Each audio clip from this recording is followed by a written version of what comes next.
Welcome back to Caffeine Confessionals. My name is Allan, and today we're here to talk about the challenge Ride or Dies, episode 13. I'm joined by my lovely Ride or Dies, the Southern co-host Luke Muncie, What's up, guys? the Vermontian Zoe Trimboli. Hi, everyone.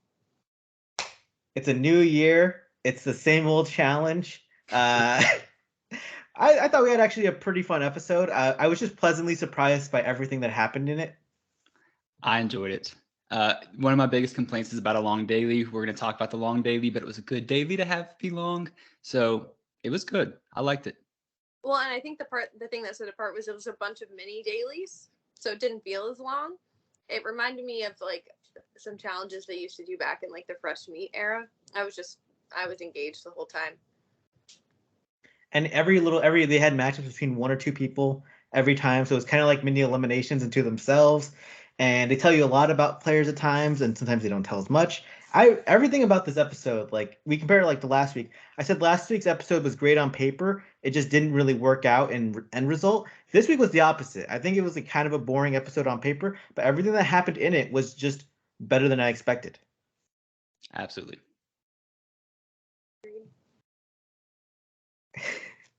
Let's jump right into the episode. We open up with the aftermath of the Fessy Moriah stuff where she kind of let him go into elimination. And then you have, I think, the very more interesting element of the vote in between Tori and Jordan. Let's just jump straight into Tori and Jordan because that's like, I think the biggest part of every week at this point. Yeah. I mean, I'm glad it wasn't the focus of the entire episode. And Tori even posted on her Instagram today. She's like, if you're tired of the Tori Jordan storyline, trust us, we are too, but we were living it. So I get it. I feel bad for Tori just because, like, I think she knows she shouldn't have said that. She was using it as a tactic. And now she's like, whoa, I kind of just shot myself in the foot there. But, like, Fessy won, so I don't think there was a need to give that much breath to it. So I don't think they did. And I think she also knows to some extent that Jordan is being difficult on purpose, too. Like, he's trying to, like, twist the knife a little bit with her. And I think she's getting a little exasperated with that. You just have the whole crowd too. This episode where they're watching them fight, and you have Devin's face and Olivia's face and Anissa's face, where they're just like, "Mom, Dad, please stop fighting. You're already divorced." That was my favorite part, honestly. Yeah, and nobody in the house besides maybe Moriah a little bit, like said anything about Bananas instigating that whole situation. He's supposed to be like hooking up with Moriah, and he was like, "Hey, how about that? That's pretty shady," and like no blame went on him. It's just classic Bananas, though. Just like always stirring the pot, always like instigating anything that he can. And I think the only people that, like, everyone's so used to it at this point, but the people that he was doing it to haven't spent enough time around him to just call it for what it is. You could also tell that Bananas has been in crazy challenge houses, and this house is probably just so boring to him that he's like, "Oh yeah, let me nonchalantly stir this up while I'm shoveling salad down my mouth." Yeah. I mean, even as recently as Vendettas, that was when he was doing the whole note thing in the bunks, like, and that season was pretty crazy when it comes to drama. So this season has been very, very tame. It's very tame, but then you just have people like Olivia who just don't even know. Like they haven't been in houses like this where she's just dropping her like jaw. Like people, it's kind of crazy because you imagine like what if the past challenge house, like some of that stuff was thrown into here, how people would be reacting. I don't know. Reality TV is so different, but Tori and Jordan stuff, I was hooked. I was engaged. The Moriah Fessy stuff, I just find it hilarious.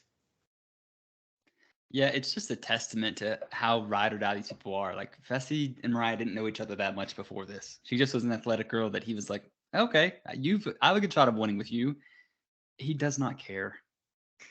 No, and I don't think she cares about him that much. I think that he's convinced her that she has to be super grateful to him, but there's no love lost there. I think we'll see that at the end of the season.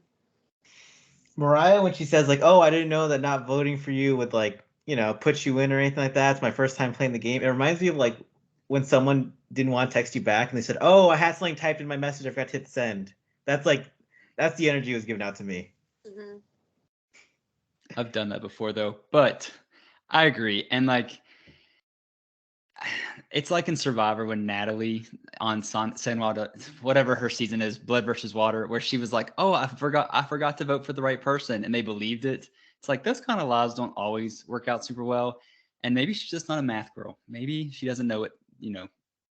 3 and 2 and 1, which one's greater? I forgot to hit send before too, but whenever someone else tells me it, I just think they're lying. It just does not matter even if I've done it. I just think they're lying. Uh, we then move on to the daily, which we talked about before. It is a very interesting 4-part daily. Each team will get shown a logo, a symbol, and they'll have to take that symbol and think, okay, which person on our team is best built to compete in this challenge? The team that completes all 4 missions in the fastest amount of time wins the challenge. And it's not straight up when one team finishes, it's all over. Like, everyone has to fully complete the challenge first, meaning the time just keeps going on and on and on, which I actually found very interesting because after that first challenge, after someone completed it, I thought, oh, okay, they won that part. No, it kept going and going. Yeah, one of our biggest complaints is that we don't get to see the clock and we don't get to see the discrepancies that maybe production can pull. No chance of that here. Like they were side by side working and the clock was ticking. It just kept going. It was great. Yeah, that was a welcome change for sure. This reminded me of, was it Battle of the Seasons, the elimination style where they had to like choose an option for an elimination? They didn't spin a wheel, they got to choose, right? Mm-hmm. It was like you could, the winners got to pick one of 4 eliminations, so you could set up a team to fail the best or a team to win the best, depending if they're your allies or enemies. I love that. I love that twist. Me it was too. so crazy. And it was cool too because it wouldn't reset until you've gone through all 4. It was just beautiful. And yes, I agree, Zoe. This did remind me of that. Yeah. I just want to give a shout out to that season because that season was the introduction of both Not So Fast and Hall Brawl, which, like, imagine one season you have 4 eliminations, but 2 of them you introduce like 2 of the top 5 eliminations ever. They were in their bag that season. I'm sorry, they were. And they introduced so many like staples of the show that season. Really top tier. Nani. Great season. Nani's rookie season. Iconic. A lot of people hated it. Ratings were terrible, but I loved it. I think it's a great season. It had bad winners. That was the problem.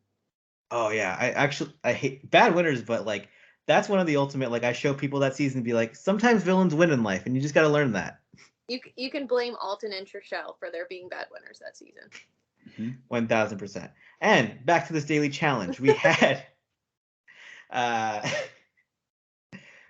the first one was they show a target, which people think, oh, that's accuracy. Jordan steps up for his team as the solo person to do it. He's like, okay, if it's about accuracy, I got a good arm, I know how to shoot. I like put me in. Fessy steps up because he wants to peacock and go against Jordan 1v1, which I don't know. It's perfect for both their egos, in my opinion. What a mistake that was. I wasn't surprised because I think Fessy in his heart truly thinks he's better than Jordan at probably most things. In reality, he's not. He's just bigger and stronger than him, so he could beat him and stuff like that. I don't know. Well, actually, it didn't really matter. The real MVP of this challenge ended up being Devin. Yeah, so for this daily, they had to shoot a tiny ball in a slingshot over to some targets, break some glasses. They had to break 3 targets each. It was very difficult because the ball was very small, meaning the margin for error was like very high, and just shooting a slingshot at that distance is incredibly difficult already. If they missed, they had to take a shot, which I don't know. Did they say what was in the shot? It just looked like something fermented and disgusting. They called it a smoothie. And it looked disgusting, and it was much more than a shot. It was like a tumbler, like a rocks glass. I feel mean calling it a shot now. You're right. It was a good amount. It was like 3. It was a few ounces. Everyone's laughing because they know Fessy is not a great eater. And now if he misses, he had to go at it. For the first 27 minutes, only 1 target was hit. And so we just saw a lot of puking the first 27 to 30 minutes. I know I don't want to talk about puking too much, but what's wrong with Fessy? Like, what was he doing? Because they were 100% right. He looked like he was going through an exorcism. He was definitely like putting on the theatrics. That was some of the weirdest shit I've ever seen. Well, and part of me was like, he's putting it in his mouth and then just spitting it out, which is kind of a smart tactic Like It was pissing whatever. me off. Really. But I'm like, then don't make this big scene about it. Just do your little trick and then spit it out. Part of it too is that like I think production gets on you a bit if you just go like if you just put it down and spit like casually. I think you kind of have to put on theatrics so you're like, oh, he's puking, oh, he's sick type stuff instead of skirting around the rules. I think that's part of it, which yeah, it looked gross. Wasn't fun. I don't want to reenact it, but just like if you weren't paying close enough attention, go back and rewatch it because no one pukes like that, and if they do, it's like a 2-year-old who has never experienced it before. It looked like he was like his body looked like a slingshot shooting the shooting the puke out of him like a bobblehead. Just puke. It just didn't make sense. I can't with the puke conversation anymore. All right. So as Zoe said, sorry, I can't do it. Like Devin totally stepped in and was like, all right, Jordan, you need to listen to me. And I was shocked that Jordan's like, okay, I'll do it. But his advice worked great. And shortly, Jordan got his last 2 targets, which gave them a sizable lead. Yeah, and Fessy was the only person to actually hit a target by himself without any help. Like he was struggling, but nobody on his team really stepped up to truly guide him the way Devin did. And at a certain point, Jordan felt bad, and also I think, maybe some strategic element was like, hey, Devin, help Fessy because this is just painful, and we've been here for so long, and everyone's just been watching us puke for an hour. Just like give him some help. I think the way that the challenge was structured too, they couldn't get into a rhythm because they were taking a shot at a time and then dying for 3 minutes. So like they couldn't get a feel for it because every time was like starting over again. I have to say, I didn't know who won this daily before watching it. I really didn't. I didn't know who was going to elimination. I would never help the other team. I'm sorry. I just I knew they had that huge lead, but it doesn't matter. I'd be like, I'm sorry, guys. We can't let our team dwindle any further. Like, he can figure it out. They could have been there for another hour and a half. Especially Fessy. I'm sorry. Like, he's the cockiest man on the entire planet. Let him suffer. I do think the way Devin said it, though, where he was like, it is a girls' elimination day and Tori is on the other side, which I think played a factor in why he helped as well. And I think it maybe did affect some of the results in these dailies, which I don't know. I don't know yet. I hope that he can leverage it to get the girls to throw next week. I hope so too. And also, just what a performance by him in that daily as well. Just like the way he's able to take control. He's improved so much as a player. Mm-hmm. The next daily was a puzzle Mm-hmm. with a little bit of running in it. Anissa and Olivia represented their team, and Jordan and Nani Devin and Nani represented their teams. I think everyone expected Devin and Nani to win because Devin is pretty good at puzzles.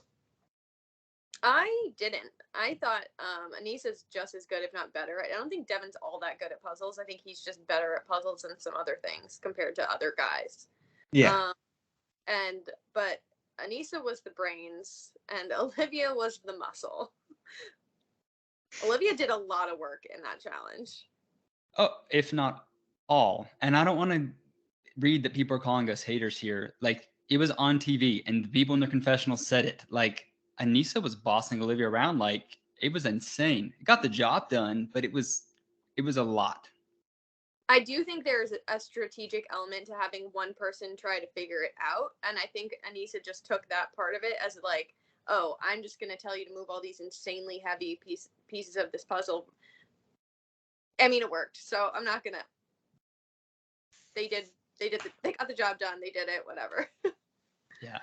This was like the least interesting part of the daily for me. Not that like it wasn't like it'd be nothing without a puzzle, but it was like, okay, it's straightforward. Anissa, Olivia, they got it done. Like less than a minute later, Devin and Nani had it done. So kudos to them. I don't think Devin and Nani looked that silly anyways. No, yeah, both teams did well. It looked like a hard puzzle too. Yeah. And Nani played to her strength, which is that she's a good partner. So she was like, I'm just going to let Devin be in charge and I'll do what he tells me to do. And we're going to do fine. The puzzles this season have either been very easy or very hard with no in between, I feel like. Mm-hmm. We then move on to a memory portion where Horacio and Amber B compete together, and then Bananas and Tori compete together. They have to memorize symbols on a board, talk to each other, transfer over the symbols, copy it together. It's something we see a lot on the challenge. Horacio and Amber kill it together. They're just moving and moving and moving. Amber was reminding everyone why she won Double Agents. Like, she looked so good. I had that exact same thought. Like, I guess just like casually watching whatever, I was like, oh, I hope Amber doesn't gas out. I'm like, who am I kidding? Amber does not gas out. Like, sure, if she like has to like hold a baton or hold grip strength or like use her core muscles, like she might eventually give out. She can run for days. That was the perfect challenge for her. And Horacio is a great teammate, also has crazy good endurance.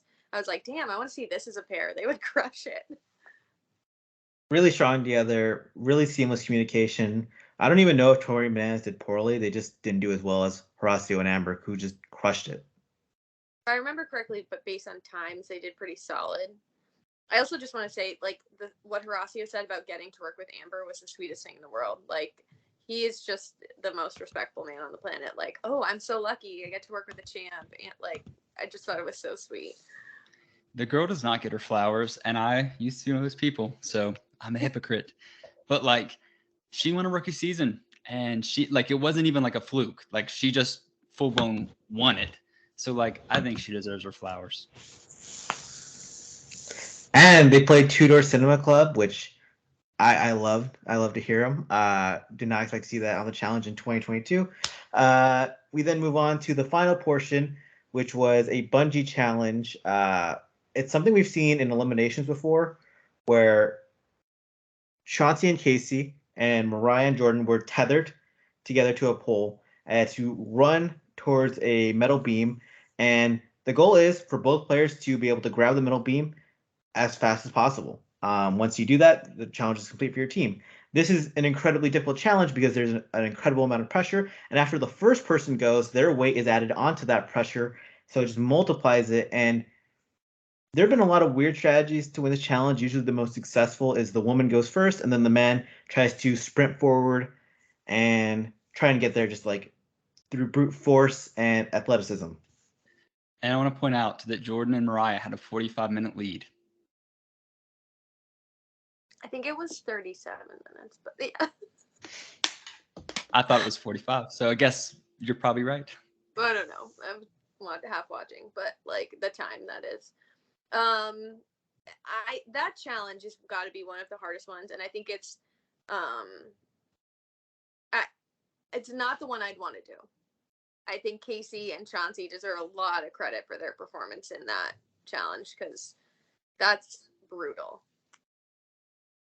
It was tough. It's a tough challenge, and this is one of the challenges where I think Jordan is not maybe built for because he is a bit slender. And he like quietly, this is one of those challenges where having two hands, like having 10 sets of fingers is really good to be able to grip the ground and be able to pull yourself forward, being able to grab onto your partner's leg with another hand and just have that firm force. It helps a lot. Chauncey has a lot more weight on him than on himself than Jordan. So he's got a lot more weight to push forward. I think that's what came into play. And I do wonder a bit, was Jordan throwing this at some point because he wanted to save Tori? I don't think so. I don't know. Maybe. I don't know. I think there's a non-zero chance. I don't know. I hear Yeah, what you're saying. I do too, but I don't think at this point he would throw for Tori. Even if like weird stuff's going on behind the scenes, I think he would rather protect Nani at this point, more so, just because it feels like the whole house is. And I don't hate that. We've talked about how good Nani's social game is, but this is the one downside to their team and their dwindling numbers. Devin couldn't have done it. Not so sure how Harasi would have done. He's so like small in stature. Maybe he would have been the better option. I'm not sure, but we're beating around the bush, and or I am at least, that Casey and Chauncey dominated, and Jordan and Mariah just could not get it done. We found something Jordan can't do. I mean, like Jordan can do everything, and he is still like you think about his disability, and people like a lot of people, if they didn't know him, didn't watch the show, would put an asterisk against a lot of things that he does. and just expects things to be harder for him. But he's still one of the best at almost everything, competing with one hand. Like, it's super impressive. So we just found something Jordan can't do. And Casey, I think, proved that she is one of, if not the strongest women on this show. Like, she tossed Moriah like a rag doll in that challenge earlier in the season. And Mariah's not a weak girl. Like, she's not small. It was such a cool dynamic too, just knowing that Casey and Chauncey also had this like thought in their head that they're trying to protect their partners, and their romantic partners, that is. So like, I don't envy them being in that position. Yeah, when it came to like throwing the challenge, I literally was watching thinking, okay, Chauncey can't go in. Casey could probably beat most of those girls in most eliminations. Are they going to throw? I was glad that they didn't, just because like that's kind of lame. Like, I get how it can strategically be done, but yeah, that's a tough decision to make. I gotta say, like, I'm just so used to Jordan, like Zoe said, like finding a way to do everything. That's partially why I thought he threw it, because like, oh, I'm just so used to him killing it. And I gotta say, like, I think he did Jordan in his confessional kind of did throw Moriah under the bus, saying like, oh, she can't hold the bar for long enough. And I'm watching that elimination going, and she was holding the bar forever. Yeah, I think Yeah. it's really hard for him to swallow a pill when he finds something he can't do, because he believes in himself, and that's what gets him to the levels of greatness he's gotten to. Yeah. And to point out, there were like 3 cutscenes where she was like, I've got to let go, or she let go, or she's like, oh, shoot. But again, I don't think like that was all her fault. She did her part of the deal. But if you got somebody tugging on you for 40 minutes, it's like, what can you do? And even when like Chauncey was struggling, he was still a lot closer to Casey than Jordan ever was to Moriah. Absolutely. Yeah. Good for Chauncey too, because like it's been a bad season for him. He's had a lot of people say online like, "Oh, Chauncey has kept around because he can't do anything." Chauncey, he showed up big time in this performance finally. We'll talk about this at the end of the episode about next week's whatever, but it does not look like it's going to be a good season for Chauncey. So I'm glad he had this moment. I think it showed why him and Amber would make a really good pair, though, because I think she balances him out in a lot of the things that he's not so great at. Right. The big team, the 500 pounders, they win the daily challenge. Slim Jims, they lose. They have to send in a female into elimination. We get to the interrogation, and Nani just owns it like, if I go in, I go in. This should happen. This should happen. I'm Nani. I'm cool. You all know me. You all love me. Thank you. I'm Nani. Yeah. She gets a couple people to cry about how much they love her. Not even Casey, the other people there. And then you have Amber go in, and she's like, I love Nani so much. Please don't throw me in against Nani. I love Nani too. I'm crying about it.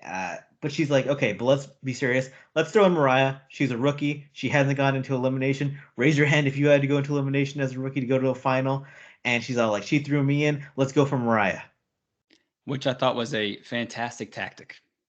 When she said, how many of you had to go in several times your rookie season? They like all raised their hand but Casey, which her rookie season was total madness, had to get school. So like she just went in that one time, maybe twice, can't remember, too boring. But it was a great sales pitch. And honestly, like later on, well, I'll talk about that later, but like I don't even think it was a bad idea for Amber to say, like, I don't want to go in against Nani, because those people too have close relationships with Nani, and they're thinking, ooh, that would be a tough pill to swallow, to know that you have to go against each other. At least if you throw in Moriah, it's like it's either Amber versus Moriah or Nani versus Moriah, not the two against each other. I liked it. Me too. I love hearing people talk about how much they love Nani. But I also thought it was a great move. Moriah goes into her deliberation and her interrogation, and it was just awkward. She knew. I don't know how she couldn't know. I mean, I thought that she was thinking, oh, I've definitely got Johnny and Fessy, but that's just 2 people. And we know as the audience that like Johnny's got Nani 100%. And why would Fessy save her? Like, I get what she did last week to protect her team, but now that the tables have turned, like, it kind of gave him the green card. Like, that's a tough decision. Nani's been my friend for years. I'm trying to rebuild with Amber. I don't know. Her entire thing of like, you do what you think is best in your heart kind of didn't add up because she didn't save him last week, or at least try to tie it up to save him. She knew what was happening. I think anyone that was forced to vote a different way knew where the numbers were going to fall, so it didn't really matter in the scheme of things. After that, we get some emotional scenes with Casey and Nani. We talk again about the passing of Nani's mom. It's her birthday on that day. Just some really intimate moments that are, I don't know, beautiful to see. It's hard to talk about. I mean, I think it takes a lot to be that vulnerable on camera. You can obviously, it's still very raw for her. I don't know, Nani tugs on my heartstrings, guys. Yeah, in that moment, I found myself thinking, this is why I'm okay with Casey being on this season. Like, she does have that source of stability. I mean, it doesn't need to happen again. But yeah, it was a nice moment. And one thing no one can ever say about Nani is that she is not genuine. She's been genuine since her first season. We talked about it earlier in the podcast. She just is her, and it was nice to see. I mean, that's why those of us who ride for Nani have continued to ride for Nani since we met her on her real world season. Like, we don't give a shit about her elimination record, wins, losses, whatever. Like, we fell in love with that person we met on Real World Las Vegas. And so, like, a real Nani fan, you're not going to get them to sway. Like, it's just not going to happen. She's a great person. My heart just hurt for her in that moment, but I was also just really proud of her for her like resilience. I love the way you put it too. Like a real Nani fan isn't gonna sway. Like, oh yeah, she did lose that elimination. You're right. I'm out. Or like, oh, she did make that bad decision. I'm out. No, we ride for that character and how relatable and how honest and how good she is. Love to see it. Love Nani. We then had some emotional scenes with Amber and Chauncey throughout the episode. Man, so if we'd been given context, that would have been great because it just seemed like and let me preface this, listen to everything I'm about to say. It made it look like Amber was this big crybaby who was like, I want to be home and I'm only here with Chauncey and this, that, the other. Her grandmother had died while she was there. Like she tweeted about that a couple weeks ago. And perhaps like they were respecting her privacy, respecting her family by not showing that. Maybe she even said, I don't want this televised. But I wish we could have seen that in addition to the kind of emotional scenes, because that's a huge deal. That like puts somebody through the ringer. Add on to that, you're probably going into elimination, or you're very likely. You got a 2 out of 3 chance, and emotions get a little crazy. I'm all in on Amber, by the way. I do need to know if production was just being weird hiding that, or if she asked them to leave it off, because if they chose to leave that information out of the season, it's really shady towards Amber. My guess would be that they did. I just really feel like Amber, sure, I totally see how she can be viewed as disingenuous. I do think it's just her trying to be positive about situations and like not carry grudges. But when they force these edits and stuff like this, it does make her seem like she's a crybaby, she's a brat. Like I could see production leaving that out to run a narrative of like, this is the trope we have put her in. We can't have villain tropes. Like, here's the trope we're gonna give you. I definitely think they're trying to paint her a certain way. I do think she's just a tender-hearted, sweet person. I think that she is a little too sweet sometimes, like to her own detriment. Not like a knock on her as a human, just it makes the game harder for her. Yeah. But I thought because that's how I perceive it, I think of her as just like this person who's just like genuine and like kind-hearted. When she says to Chauncey, like when she's comforting him and he's crying, like I just think that their love is so sweet. You guys, we speculated on different things. I think their relationship is beautiful. I'm rooting for them as a couple, and on this season. Boom. Boom. All right. So the way they forecasted this at the beginning of the episode. It's kind of crazy, like watching that daily back and thinking, like, wow, never at any moment was Olivia, Tori, Anissa, or Casey, maybe Casey a little bit, even thought of for an elimination, and it's a female elimination, it was always Amber, Nani, and Moriah. And Mm. we get to the vote. It ends up 4-2 to 1.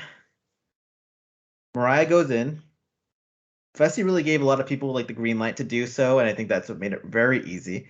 And I do like the dynamics of like when everyone gives their individual vote because it kind of makes you realize how much has happened in the game.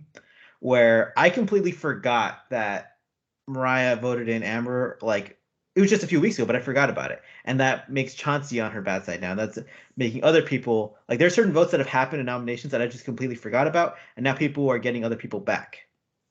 Yeah, and I feel like Nani wasn't going in regardless. But even if Fessy hadn't given the green light, I don't think Amber would have been the option just because it seems like she's getting along a lot better this season with those vet girls than she did last season. I'm not saying they're best friends, but the rookie title does carry some negative weight at times. And like, show your stripes. Again, she made that great argument. I went in twice my rookie season. You guys probably went in more. Like, they're in. It was a no-brainer. It then comes down to the safe dagger. Amber is in front of those daggers for 8 minutes, trying to decide, ooh, oh, I feel bad, Nani, I don't want you to go in. Oh my God, is it this one? Is it that one? There's only two choices. You don't even know what they are. She pulls the safe dagger. Anise is a hater also. That is what I was going to say earlier, but wanted to say to this moment. How dare she? Like, I know y'all call us haters every week. We whatever, call it what it is. But like, I would never call someone's friendship if they assume to be a friendship like weird. If Tori and Anise were down there, Tori would and Anise would probably have similar reactions. Like, I'm conflicted. Like, if I do save myself, great, but that sends you in. And I know that the swords were uncovered, the daggers were uncovered, but like, there's still that like, what if element to it. So I thought again, it just showed that Amber's genuine. Sure, like others, maybe even Michelle, like she thinks she has deeper friendships with these people, but that's just the power that Nani has of their social game. So I didn't hate it. I bet they're really good friends. I think Amber also just understands that Nani's relationships with a lot of people are run really deep because she's known them for a really long time. I do think there's a lot of love there. Yeah. And of course, knowing Nani Gonzalez's luck as an individual competitor, she's the one who goes in on a 50-50 split. Nani goes in. She's facing Moriah. The elimination is they are bungeed. They have to move forward to lift up a board that has some words scrambled on it. They then unscramble the word on a solving portion behind them. After they solve that, they try and solve another word. They get until once they get all 6 done, they win the elimination. Very simple, straightforward, made sense. And not to mention, TJ flaunted this big surprise coming in, and it was his wife, which I didn't mind. It was kind of cool to like get some of TJ's personal life. It is his ride or die, but just like the delivery, it was like so random. Like, hey, she's actually visiting me here, and she wants to see one of these things. And in my head, deep down, I was like, I bet she's a Nani stan, and she wants to come cheer her on. But beautiful lady, and honestly, like she was pretty good in front of the cameras.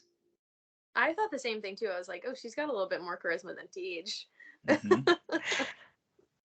Yeah, when I saw it, I was like, this is really random. And then I was like, why don't we just have them host the show together from now on? Because I feel like she's bringing some fun energy. I liked it. I liked it. It was different. It was so random. It didn't, and I've always heard that she lives with him like there while they On film. location. I like, or at least for weeks at a time. Um, so the fact that it's barely happened, it's like a little head scratching, but I'm glad it did happen. Then she probably has the best life in the world. How much do you think he makes per season? Just guess. 375,000. And he filmed 1,200 seasons this past year. So the man's rich. I think he definitely signed like a contract for like a whole year contract for like maybe like 1.2 million a year. Even better. The man has money. So good for her. I would. Well, and then when they're on location, they're paying for his living. Like they're paying for his room and board, they're paying for his food, all that. TJ Lavin like has like a really big crew of people who work under him too that like he takes care of. He's a really giving guy, and yeah, MTV sent me his Cribs episode when it happened, and they were like, "Is there anything you want?" I was like, "Can I interview TJ?" And then they didn't reply to me. Uh, I was like, why'd you send me this episode of Cribs then? It was cool though. He has a nice house. He drinks that liquid death drink a lot, or the water. Yeah. Yeah. All right. So TJ Lavin, Roxanne Lavin, they look stunning. Nani goes into this elimination. Looks stunning beforehand. They have the green light on her. She looks serious. Moriah looks good. They go at it, and we watch them unscramble some words. Nani takes a quick start, 2-0 lead. I thought it was going to be a blowout, just like last week's elimination. I liked Nani's strategy better. That was how I would have done it as I'm watching it, looking at the whole scrambled word, unscramble it in your head, then just put it up there. I thought that was a better strategy. She got stumped on the word devotion for quite a long time.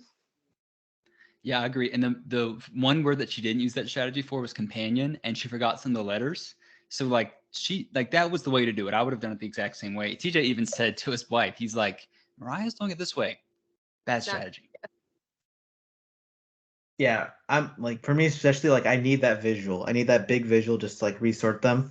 On the smaller scale, you just kind of get a little too in your head. It is interesting though. Now you get to her third word, stumbles a bit on devotion, like you said. And then Moriah she gets going. She solves 3 in a row, takes a lead. And Moriah she was struggling with the small words and then was just killing the big words out of nowhere. Yeah. I mean, it was neck and neck. Okay. And we get down to the end. And let me tell you, with this weird twist of like people saying the game, people don't, I didn't know who was going home genuinely. When Nani said check, I was like, she's got it. Nani just won this thing. And then when TJ said, you got to hit the button, my heart was like, oof. And we saw it. They saw it. Moriah hit the button first. And I was like, whoa. And I love this part about Moriah because we got to see her be scrappy for probably the first time. She was a little bit at the beginning of the episode with Fessy. Like that was kind of some fun banter. But she's like, check those tapes. And it just made it like, I was like, okay, she's competitive. Like she might not have all the social, but she's got that competitive drive. So it was fun to see. And we got to say, like, knowing Nani's history on this show, her losing because she didn't press the button and like it comes down to a millisecond it's the most Nani thing to ever happen in elimination. Like, that's the way her luck runs. Turns out, Mariah, I before you accept after C. She misspells devotion, and she looks at her board. She's like, god damn it! Like she's like, I know how to spell it. I knew it immediately because she was going through them. She just misplaced her board, and Nani Gonzalez gets the win, her 5th career elimination win. We don't care about the losses here. The losses won't sway us, but we care a lot about the wins. Moriah said, roll the tapes. And Nani got flashbacks to War of the Worlds when Turbo taped her up. I'm halfway curious. I'm halfway curious if Moriah hadn't herself been like, oh, I misspelled devotion. If it would have been caught. Surely it would have been, but like we know that production's not always that thorough. It kind of took the weight off the whole situation though, that she was like, you know what? You did win. And I enjoyed it. And I was so happy for Nani. Like her face lit up. God, yeah. Yeah, I was so happy for my girl. Like Allan has said many times, eliminations are a source of serious bad luck for her. And I was on the edge of my seat. I didn't know what the outcome was. And I was like, oh, finally something Nani's like good at. She's confident in. Like this is going to go her way. And then you see her like stumble a little bit.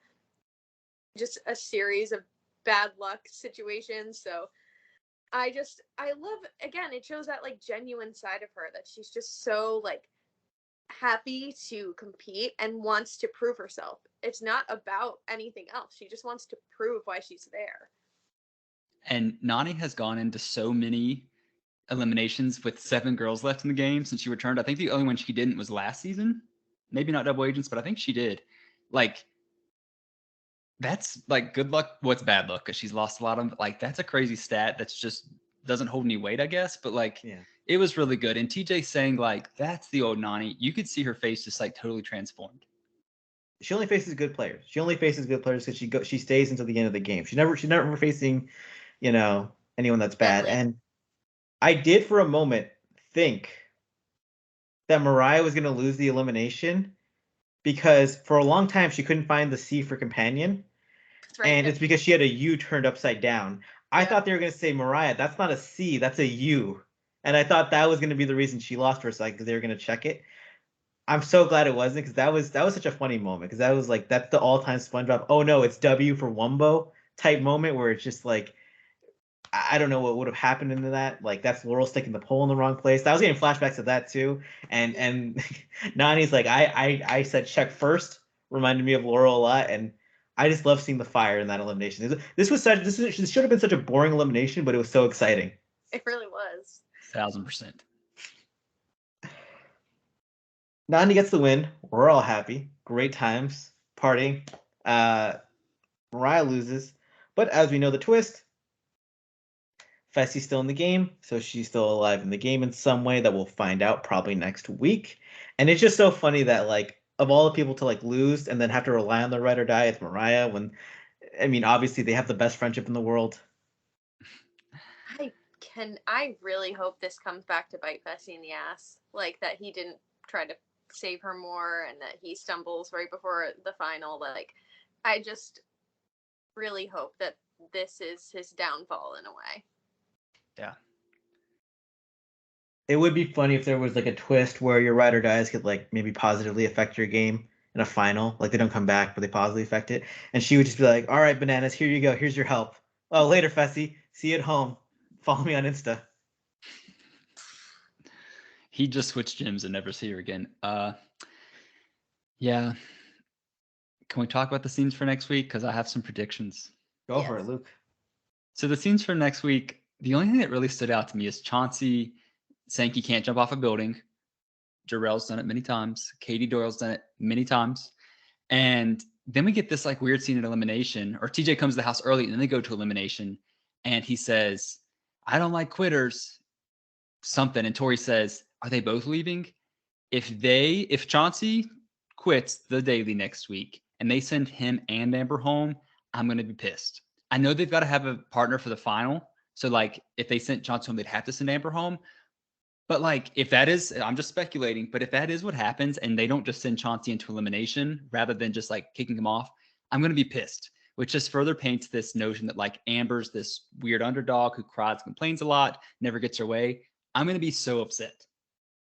Oh, I would riot in the streets if that was the case. That would be crazy. I'd be rioting in the street by myself because whatever, but like that would be completely unacceptable.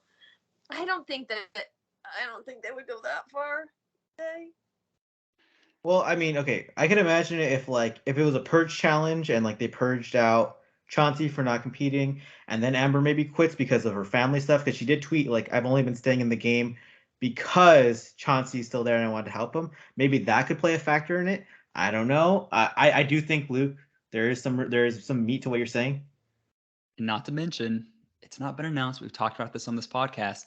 They were preparing to film an all winners, like a global tournament type thing after they wanted new winners. If Amber makes it to the end and wins, that doesn't broaden their casting pool.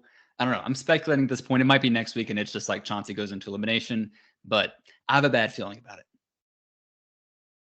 Mainly because we're on episode 13 and there's still 14, 13, 12 people in the game with several people in a hotel waiting. I don't know. Oh my God, Kenny's still there. Kenny is still there. Where's our Kenny Redemption House content? That one in the vault. I'm telling you, they were planning on having a Redemption House content for like the socials, and then Kenny was the first eliminated, and they're like, this is not worth it. They said, hey, can you film this video? And he was like, hey, challenge fan. There, put the phone down, Kenny. Just put the phone down. Oof. Seems like a great guy, though. They gave him the Microsoft Word, the Creed Thoughts, where he's writing his blog, and it's just a Microsoft Word document. Yeah. They gave him a camera, like, it's not going to turn on, but just it records you. And they had no film in it. They're just like, whatever. What a way to end the podcast. The Kenny Clark talk that people have been wanting. Make sure to, like this YouTube channel. Subscribe. On Twitter, Luke at Final Reckoning. Zoe at Zoe Trimbo. Me at the Allan Aguirre. I'm going to retweet Luke's X3 Fantasy Cast again this week. It's the best tweet. It's the best tweet of 2022. Let's try and keep it strong in 2023. Let's try and keep that narrative going. Final thoughts? None from me. Team Nani strikes again. Let's get it. Have a great Free day, everyone. Ashley. Have a good new year. Be blessed. Subscribe. Bye now.